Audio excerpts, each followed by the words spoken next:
In today's video, I'm going to teach you how to change your Substack publication name. Whether you're rebranding or just fine-tuning the details of your publication, changing your publication name on Substack is a straightforward process that can be completed in just a few steps. Let's walk through this together so you'll feel confident adjusting this setting anytime you need to. First things first, let's head over to the Substack dashboard. You'll want to log into your account if you haven't already, and once you're logged in, you'll be directed straight to your dashboard, the place where all your publishing magic happens. It's your control center, so becoming familiar with this area is a good idea if you haven't spent much time there yet. Now, upon arriving at your dashboard, take a look at the top of the page. You'll notice a few different options here, but what we're interested in is the settings button. Go ahead and click on that. The settings area is where you can customize various aspects of your publication, so it's very handy to know your way around here. With the settings panel open, direct your attention to the left side of the screen.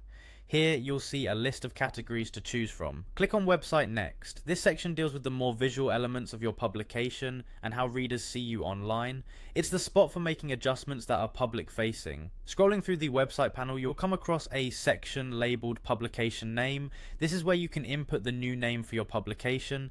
Take your time thinking about what suits your content best.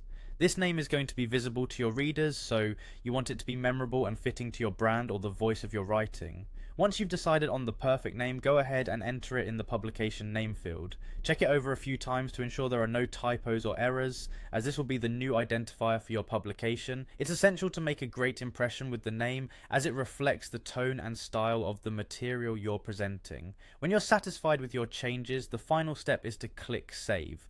This is an important step. Don't let your hard work disappear by forgetting this part. Clicking save will update your publication's name, and just like that, you're done. Remember, these settings can always be adjusted in the future if you decide to evolve your personal brand further down the road. And that's all it takes to change your publication name on Substack. I hope you found this walkthrough helpful and that it gave you a bit of extra confidence in managing your account. Thanks for watching and happy publishing.